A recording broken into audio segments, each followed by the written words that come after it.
We're back. It's 2025. Yes, sir.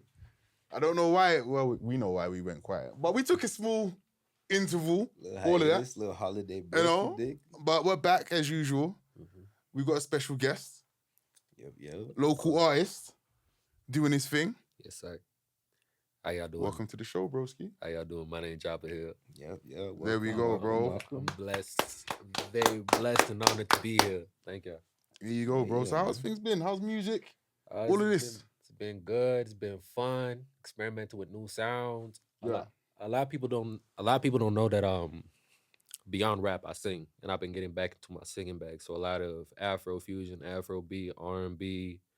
I did alternative music at one point, so I'm trying to get back into that too, and just having a lot of fun. Especially with rap, I've been competitive. I don't know if people been peeping what I've been dropping recently, but I've been calling some people out. I've been on some bullshit. Why the competitiveness? You know, I feel like when it comes to rapping itself, it's very fun. And here's the thing about Calgary, right? Yeah. I see so much potential in this city no matter what. I don't care what nobody says.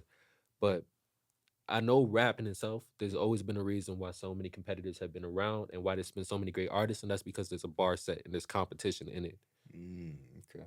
So, in my opinion, I'm not just calling out certain artists out of like, oh yeah, nigga, I'm about that. I just want to smoke with these dudes.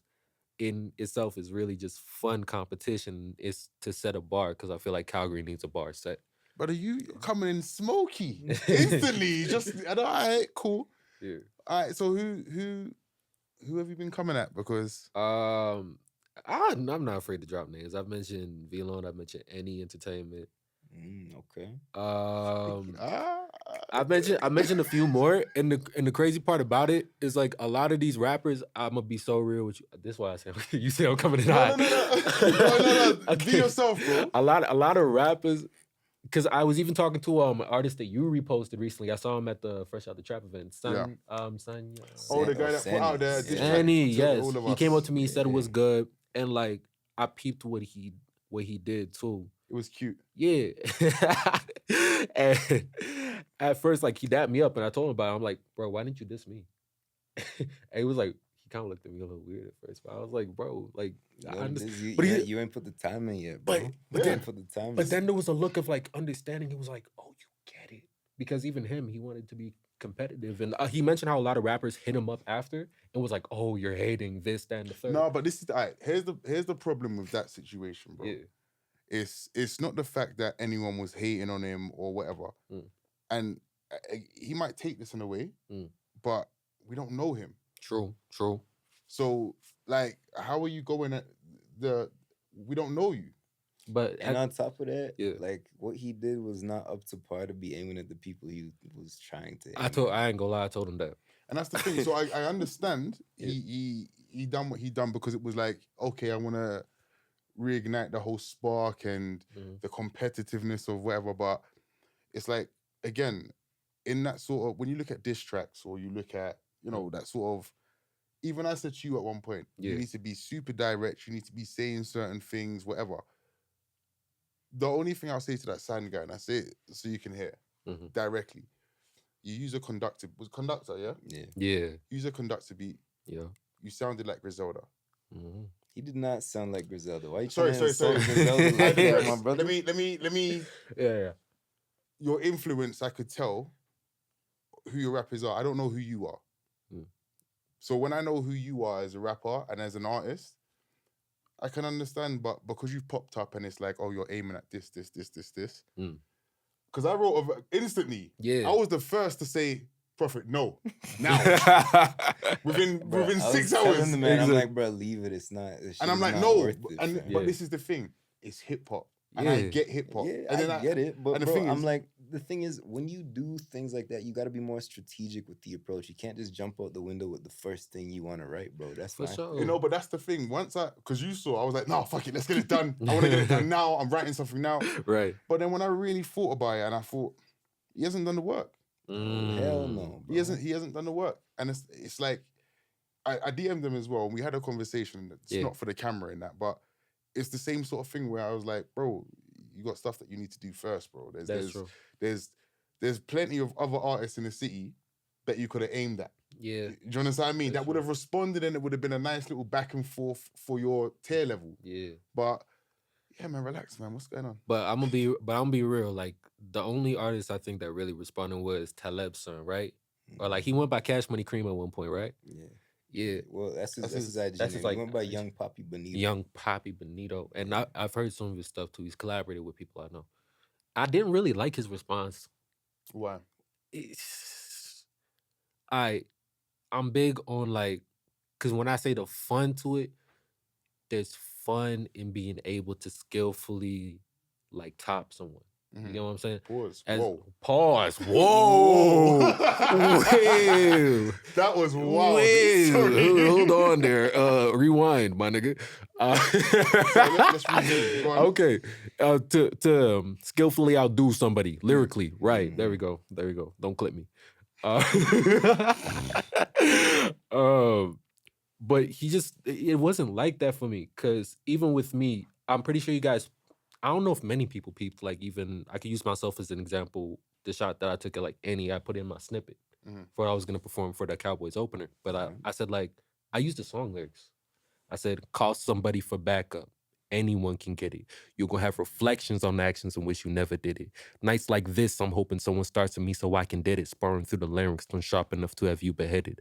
You have to have some type of like, you have to have something. You gotta punch, bro. So even if he's a small artist, I have no problem with the small artist trying to be competitive. The little dude can punch it. Because here's the thing. It has to be up to par, bro. That's my thing. Exactly. The skill set has to be there. Even if he's a little dude, there's such thing as punching up. But brother, you gotta have some weight on you to throw a haymaker. Yeah. Exactly. Because the thing is, the flows, yeah, similes, metaphors, schemes, punchlines. Those are the things, and punchlines, or disrespect. Yeah. That's what I'm looking for in any sort of diss track or whatever. Yeah. So how I started mine, little bro, go drink your mum.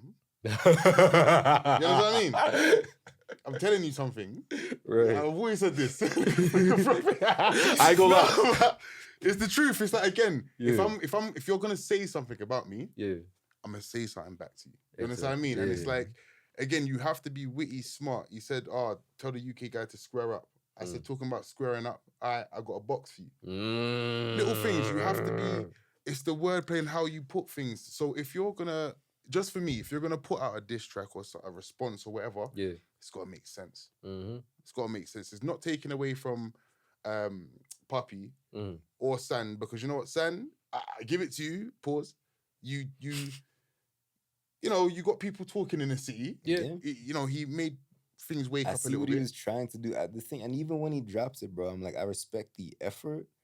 However, like I said, bro, the skill set was not up to par. So it's like, I don't know. I look kind of crazy giving that a direct response. And even people like, I posted that shit up on my story, and I'm like, is this worthy of any type of response in any way, shape, or form?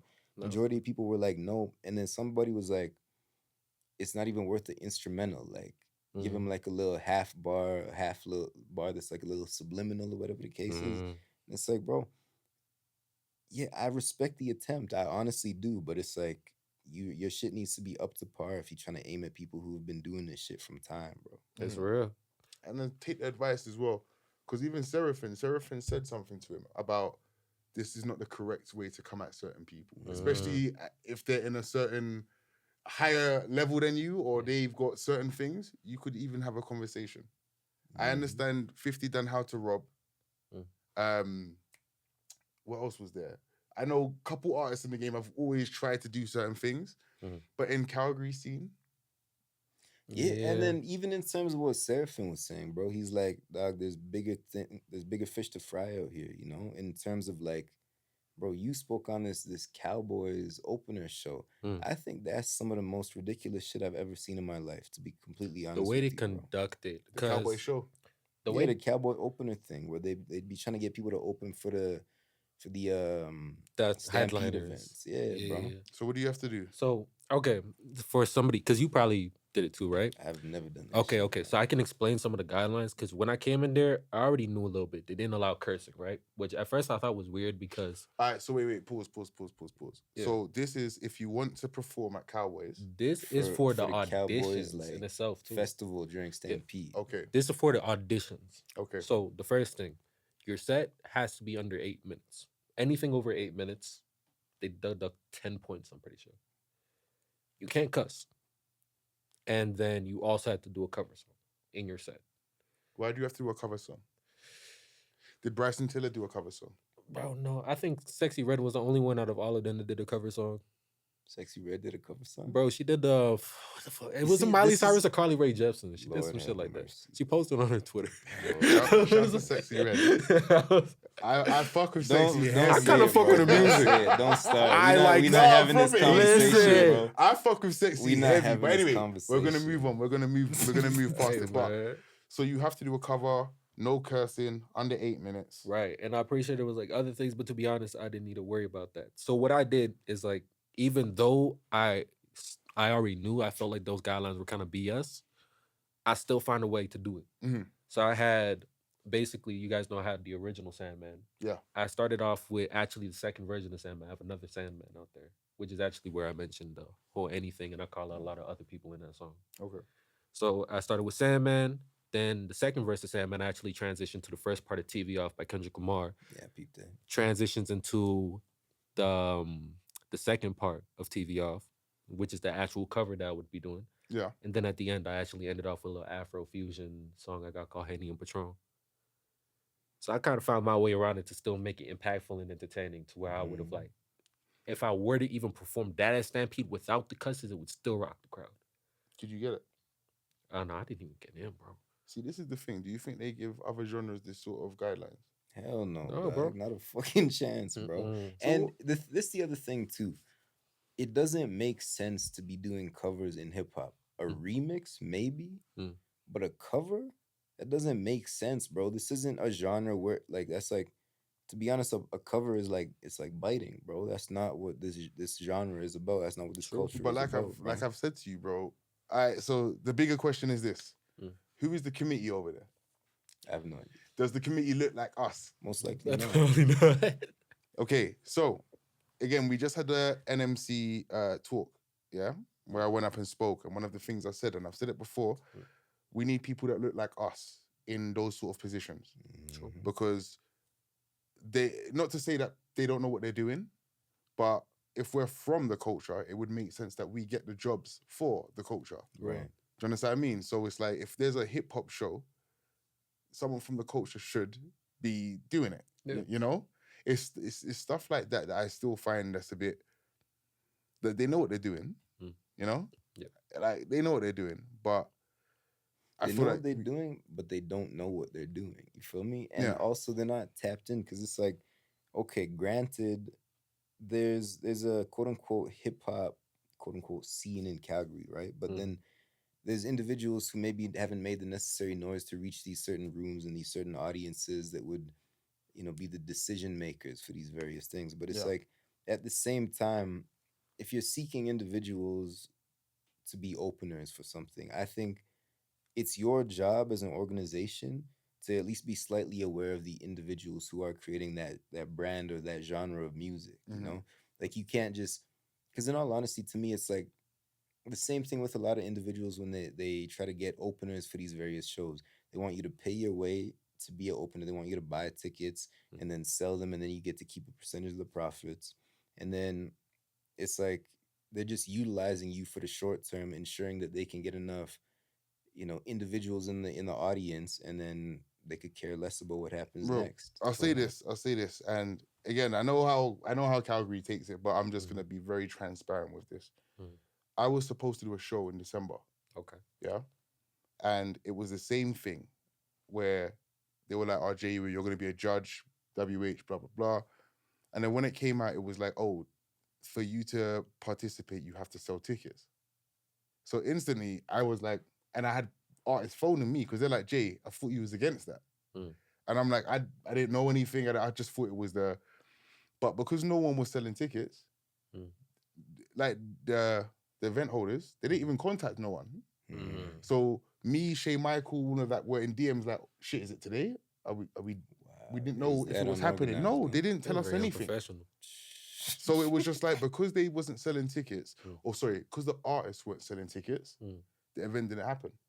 Why are Bro, you see this artists selling the bullshit? tickets, bro? And it's crazy because it's like these are promoters, correct? So why are they Yeah. not the ones promoting the event? Bro, Not doing their job. I've been saying it since 2017. Art, I know it's a different culture. Mm. I know. In the UK, artists don't sell tickets. Promoters sell tickets. Yeah. Artists will come to the event, bring their following to the event. That's why the artist gets paid. Mm. Do you understand what I mean? True. Like that's that profit. If you're coming, people are coming because you're going. Yeah, that's a Mhm. fact. What are you selling tickets for? Exactly. But then they want to do this bullshit, bro. I And- don't know. And I ain't gonna lie, there's like a little something that I found very unfair in this as a person who has been in this like a multitude of times. Mm. But they ask us to sell tickets, and then they kind of try to entice you a little bit, where it's like, oh yeah, you'll get back this amount of sum of like what you saw, but we never see that. Yeah, again, crooks. There's crooks everywhere, bro. It be like that. They And try then to come up off the artist. That's why, in all honesty, dog, I be telling people from time, create your own opportunities. True. Don't rely on people to give you looks and give you shows and this, that, and the third. Mm. Create your own opportunities because once people see that you're able to allocate your own resources, Mm. then they're also more likely to trust you with some of their resources. But aside from that, it's like, I don't why think so. would you? No, but it's a fact, bro. It's a fact because I'm like living proof of that, bro. There were time in 2019, I did a show on my birthday. I put 40 artists on a stage, bro. Mm. And that may sound crazy, but it's like everybody that I saw that was like at least worth some type of substance in terms of hip hop in the city. I'm like, I'm giving you an opportunity to get on this stage and show improvement and perform your best record, Mm. you know? So it's like in creating an opportunity for myself, I create opportunities for other people. And then from that, a lot of people started hitting me and be like, yo, I want you on this show. I want you on that show, this, that, and the third. Because it's like you create a bit of noise and you give people a reason, you give people a need. And Jason always speaks on that too. He always speaks on we need to be able to create a need in this city. But There's that's no the need, issue. bro. Like oftentimes people are too caught up on waiting for opportunities to be passed to them. And that's not how this shit works, bro. You have to create your own, dog. No, do you know this is what I found, and I've heard it from a bunch of artists now. But a lot of people care more about their marketing than the craft. That's very true. Mm.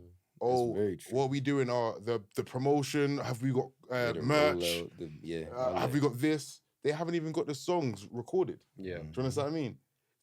I'll say this. I found that there's two types. You have the marketing ones, Mhm. and then you have the bedroom rappers. That'd be cool. And I don't mean to say it like that, but they'll record all of this music. Mhm. You go to their house, they'll show you this music. Mm. You don't hear this music. Yeah, that's Mm. that's very I'm real. guilty. I ain't gonna lie. Yeah, I don't know. Oh, I'm just gathering up the ammo and making. Shut up. You're an artist. Why can't we hear nothing? We don't even hear it in this. They're putting out these little clips. Everything is about everything else. Yeah, little Yeah, snippets and all that type true. of stuff. But this is the thing, dog. I think that I don't know, man. People are scared to drop and not have the impact that they believe it deserves. But at the same time, it's like if you keep banking all your music, like what good is that? That's why even with you, bro, like Mm. if you have music in the tuck, drop it. Figure out a play to drop it and Of drop course. it. Don't course. just like hold on to this shit. Yeah, and I think that's the one thing where it's like I always be a little unaware. I always be underestimating myself, right? Because I still kind of like to a certain extent feel like a nobody in the city. So I always feel like I gotta have this on top of this to come harder. Or even with I talk to my peoples, it's always about okay, what can you do to give this as an experience to others? Mm-hmm. The one thing I always forget is that product at the end of the day, what I've been wanting to share with people, what I've been wanting to prove myself to these folks. I think the biggest issue that comes with it is just worrying about the result more than the process. Right. I can see that. Because once you start always thinking about the result and not the journey it takes to get to that result, then nothing really gets done. You spend your whole life being a dreamer and not acting on that dream. I think that's where I kind of faltered. And it got worse with people's opinions because all the time I hear people talking about, oh, where's this? What's going to happen if you do this? What's going to happen if you do that? Let me focus on actually like at least getting this out first. But it did affect me in a lot of ways. Well, it's two things. Number one, Mm. the concept of feeling like a nobody. Mm. Bro, the only way you gonna become somebody is by letting Putting people yourself out hear there. what you're Yeah. capable of. Yeah, Number true. one. And number two, other opinions don't really fucking matter, to be completely honest with you, dog. I'm so far past the point of giving a damn about what people's perspectives of me are. Mm. I'm so far past that. And that's why, like, I can drop an album and not worry about how Calgary receives it. Yeah. Because in all honesty, I'm not concerned with Calgary. There's a bigger world out there. Okay. There's a bigger market out there. And it's like I have a bigger impact elsewhere. I'm able to do shows in other countries, bro. And it's because I've cultivated a listenership and audience elsewhere. Mm-hmm. I'm not worried about Calgary. Calgary is a city of followers. Mm-hmm. It's a city of followers, bro. And it's like they gonna follow after what gains momentum. So gain some momentum. True. True, sir.